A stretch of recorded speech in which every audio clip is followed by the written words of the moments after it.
नमस्कार दोस्तों, मैं आज आपके लिए हिंदी के कुछ मुख्य प्रश्न लेके आया हूँ जो इस प्रकार हैं। हिंदी की बोलियाँ। हिंदी भारत के बहुसंख्यक लोगों की भाषा है और उत्तर भारत के 10 राज्यों में बोली समझी जाती है, जैसे हिमाचल प्रदेश, हरियाणा, दिल्ली, उत्तराखंड, उत्तर प्रदेश, राजस्थान, मध्य प्रदेश, छत्तीसगढ़, बिहार, झारखंड आदि। इस प्रकार भारत के 10 राज्यों में हिंदी बोली भी जाती है और समझी भी जाती है। अगला प्रश्न है, हिंदी की उपभाषाएं। हिंदी की 5 उपभाषाएं हैं। पश्चिमी हिंदी, जिसे हम सौरसेनी अपभ्रंश के नाम से जानते हैं। पूर्वी हिंदी, जिसे हम अर्धमागधी के नाम से जानते हैं। राजस्थानी, पहाड़ी, बिहारी। इस प्रकार हिंदी की 5 उपभाषाएं हैं। हिंदी की बोलियां। हिंदी की 18 बोलियां हैं। बघेली बोली का केंद्र। बघेली बोली का जो मुख्य केंद्र है वह रीवा है। हिंदी और उर्दू किस बोली की बेटी हैं? खड़ी बोली की बेटी हैं। लिपि क्या है? ध्वनि, लिखित ध्वनि संकेतों को लिपि कहते हैं। देवनागरी लिपि का प्रयोग किन भाषाओं को लिखने में होता है?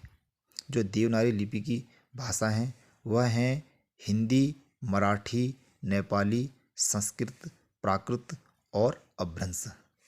देवनागरी लिपि का विकास कब हुआ था? 8वीं सदी में हुआ था। हिंदी शब्द सागर संपादित ग्रंथ है श्याम सुंदर दास द्वारा। यह काशी नागरी प्रचारणी सभा द्वारा प्रकाशित किया गया था। हिंदी शब्द सागर की रचना किसने की? इसके रचनाकार कौन हैं? आचार्य रामचंद्र शुक्ल ने 1929 में की थी। हिंदी साहित्य की भूमिका पुस्तक के लेखक कौन हैं? हजारी प्रसाद द्विवेदी हिंदी साहित्य की भूमिका पुस्तक के लेखक हैं।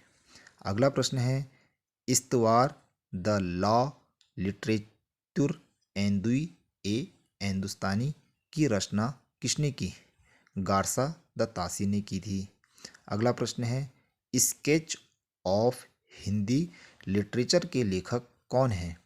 पादरी Edwin Greaves sketch of Hindi literature के लेखक हैं। इन्होंने 1918 में लिखी और 1920 में इसे प्रकाशित किया। साहित्य जनता की चित्तवृत्ति का संचित प्रतिबिंब है। इस पंक्ति के लेखक कौन हैं? रामचंद्र शुक्ल। हिंदी साहित्य के इतिहास को व्यवस्थित रूप देने का श्रेय किसको है? आचार्य रामचंद्र शुक्ल को है।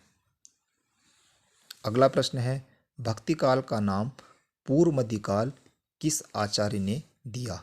आचार्य हजारी प्रसाद द्विवेदी ने।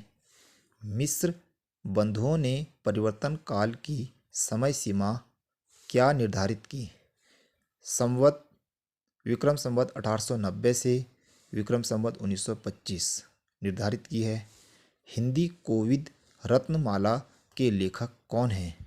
श्याम सुंदर दास हैं। अगला प्रश्न है, हिंदी शब्दानुशासन के लेखक कौन हैं? किशोरी दास वाजपेयी हैं।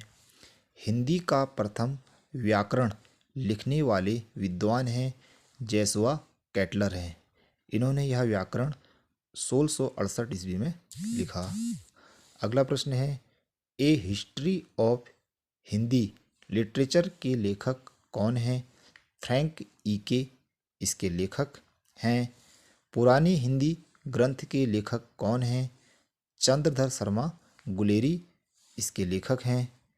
हिंदी साहित्य का दूसरा इतिहास ग्रंथ के लेखक कौन हैं? जो दूसरा इतिहास ग्रंथ हिंदी साहित्य में लिखा गया था उसके लेखक बच्चन सिंह हैं।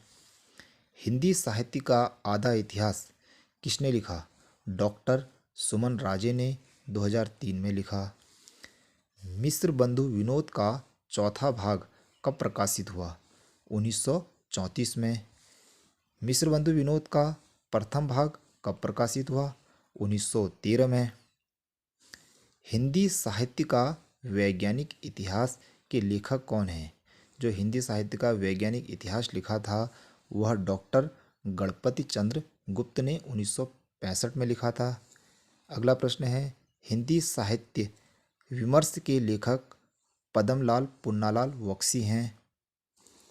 हिंदी साहित्य के प्रथम काल को आदिकाल बख्शी नाम किसने दिया? हिंदी साहित्य के प्रथम काल को आदिकाल बख्शी नाम किसने दिया? वह दिया था हजारी प्रसाद द्विवेदी ने। अगला प्रश्न है, अंधेरे में नामक प्रसिद्ध कविताकार का नाम गजानन माधव मुक्तिबोध है। इनकी जो रचना है वह है अंधेरे में। विजयदेव नारायण शाही का काव्य संग्रह मछलीधर है। विजयदेव नारायण शाही का काव्य संग्रह मछली घर है। सतपुड़ा में जंगल रचना किसकी है? सतपुड़ा में जंगल रचना किसकी है? भवानी प्रसाद मिश्र की है। अगला प्रश्न है, जूठन के लेखक ओम प्रकाश वाल्मीकि हैं। यह एक दलित आत्मकथा है। कभी कभी परीक्षा में आ जाता है, दलित आत्मकथा का नाम क्या है? जूठन है। न कोई छोटा है न कोई बड़ा है, मेरे लिए हर आदमी एक जोड़ी जूता है। किसकी रचना है? वह रचना है धूमिल की। वह रचना किसकी है? धूमिल की है। अगला प्रश्न है, संयोगिता स्वयंवर क्या है? नाटक है। भारतीय युगीन लेखक लाला श्रीनिवास द्वारा लिखित है यह। इसी प्रकार मैं एलटी के कुछ मुख्य प्रश्न लेके आया था। यदि आपको यह प्रश्न अगर सही लगे तो प्लीज़ लाइक कीजिए।